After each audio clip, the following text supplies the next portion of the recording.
Can you tell us about the song Hōpoe?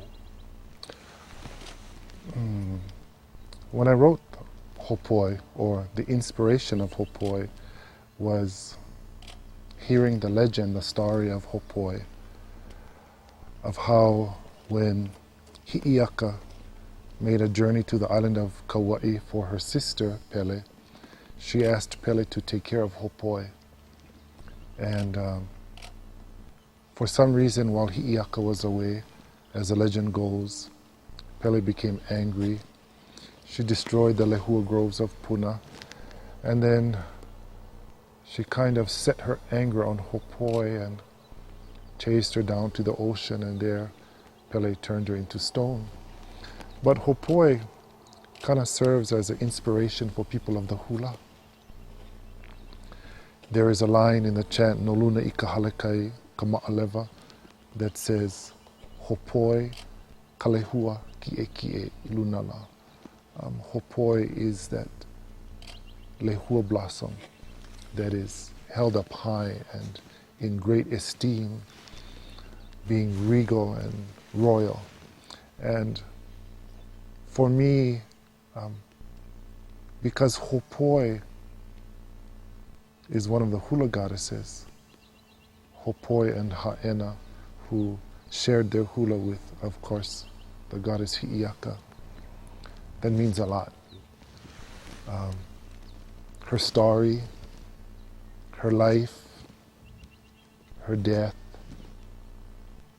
all are an inspiration because I am a hula dancer. And their stories, they inspire me. And when I hear them, I want to write about them. You know. Kai ko o kilauea, kai ko o puna, popo I ke a pele. O ke kai ula, ke kai o lena, ke ala kai o pele. That song was so easy to write because I could feel, after hearing that legend, wow,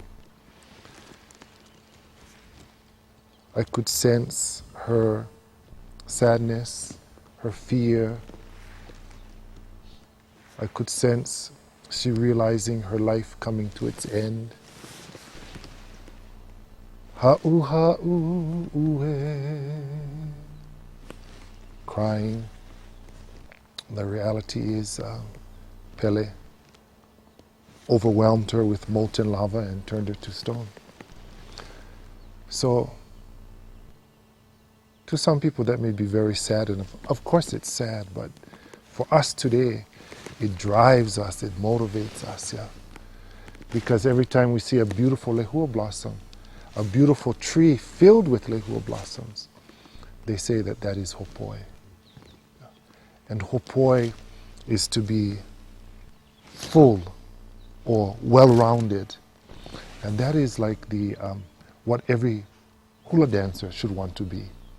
Well-rounded in the knowledge of the hula traditions, in the mele, the songs, the oli, the chants, the hulas themselves, the pule, the prayers, having knowledge of all the different plants and their uses, how to make medicinal herbs and dyes, and all of those things, they're important to hula. So Hōpoe has been a great inspiration for me. Do you remember what year you wrote? How long ago? Of course not.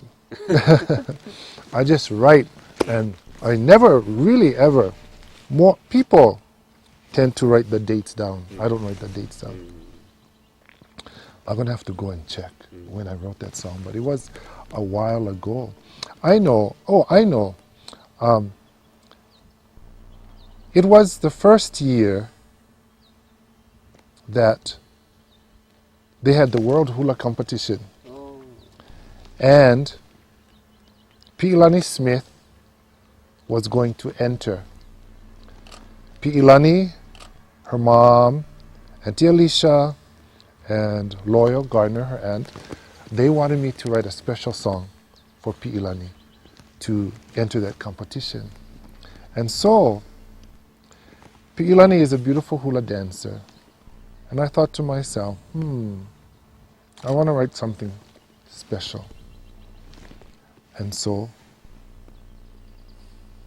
I took that song that I had written and I gave it to her because she needed a special song. So before that time, it was never sung or played. I just kept it on my tape recorder with all my songs. So when they asked for a beautiful song, I gave them Hōpoe. So Loea Gardner was the first to record Hōpoe. And I heard Hōpoe came as a chant first. All my songs that I write, Poli'ahu, Hōpoe, they begin as mele for the kahiko. So it is after I choreograph the kahiko that becomes just automatically a melody, and we do the hula awana. So kaiko o kilauea, kaiko o puna, popo I ike a pele. From that chant came kaiko o kilauea, kaiko o puna, popo I ike a pele. That's how I write. Everything I write first is a chant, then it becomes a song. To us, it's very unique that because chant and the awana melody is totally different. Yes. But the words are close. Same. And Yes. that's very. Yes. Well, it goes back to the tradition of the hula, yeah. The hula, of course, kahiko was first. And from kahiko emerged awana. So I take that same format in my mind, that when I write, it has to be a kahiko melody first. And soon after that, from the kahiko melody emerges the awana melody. Two different, but the same. And to me, Hōpoe is one of the most emotional melody that, comparing to other songs you wrote. So, because every song has a unique personality, every song has a unique character to it. Hōpoe has its own character, Poli'ahu has its own character, Kapilina has its own character, Ka'eha Kealoha. These are different emotions that I felt when studying the story of these goddesses of the hula tradition. And again, the stories truly inspire me to write about them. And so, the outcome is this mele, this song called Hōpoe. Did you have anyone who tells you stories about those goddesses? Yes, oh yes. Because my grandmother knew many, many stories. Her name was Iwa Kana'e. And she was a student of the hula also. But she grew up, she was born in 1901. Now it's like 2008. So she knew many, many stories, and she shared them with me growing up about our family and the relationship to the fire goddess Pele. So my grandmother always said that Pele is an aumakua for us. She's actually an ancestor of our family line. And my grandmother always said that Pele has a pet dog, and the dog's name is Poki. And my grandmother always said that when we are in trouble, hopefully that dog will come and save us. Pele will send that dog to come and help us when we're in trouble. So our family is blessed because we come from the marriage of Pele and her husband Kamapua'a and their son Opelo Nui Kauha'alilo.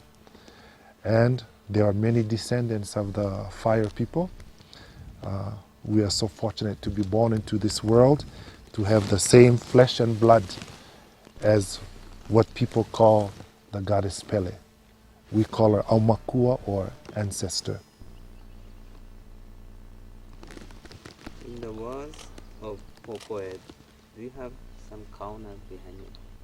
Or is it directly about the story of the Hōpoe? When I dance Hōpoe, I try my best to dance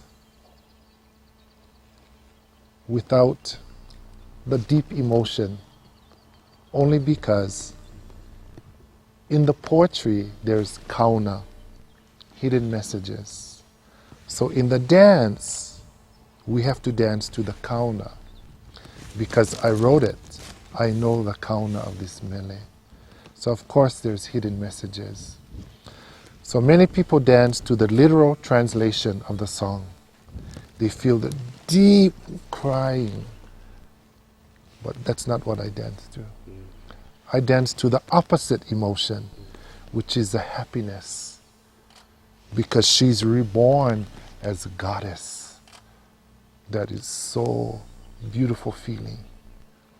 So many hula dancers dance to the sad part. She died. I want to dance to the glory, the beauty. She's coming to life now. She's coming into the sky. She's beautiful goddess. That's the kauna I wrote. That's what I danced to. When you have kauna, you don't want to tell the story behind it? Or No. The kauna is very special to the composer. They have some hidden thing in there. and you So want to keep it they secret? keep it. That's the mana. We hold the mana. So when I write the song, my mana is in there. So that song going to live.